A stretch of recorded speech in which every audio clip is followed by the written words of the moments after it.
TRX Row is a really good back developer. It also works your biceps and forearms and your rear delts, but the main focus here is your lats and your rhomboids, as well as your lower traps as you try to bring your shoulder blades down and back. It requires good core strength too to maintain that strong plank position. So when you're doing a TRX row, you want to imagine a straight line or a beam from your ankles to your knees, hips and shoulders. So you should maintain that plank throughout the full range of motion. The great thing about a TRX row is that you can easily scale this exercise to make it more difficult or easier.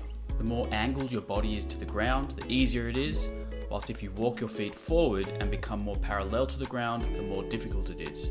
The deficit row, which is this version here, is the most difficult form of this exercise because the feet are elevated and the body is able to drop below the level of where the ground would be.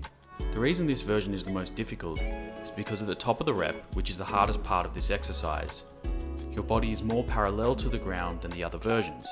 So the combination of being more parallel to the ground and at the top of the rep makes this exercise very difficult.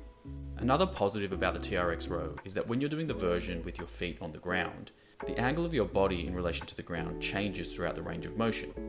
This is important because at the top of the rep, where it is the most difficult, your body is less parallel to the ground, meaning there's less load pulling you back down and it's a little bit easier. Whilst at the bottom of the repetition, where you're actually at your strongest, your body is more parallel to the ground, which makes it a bit more difficult.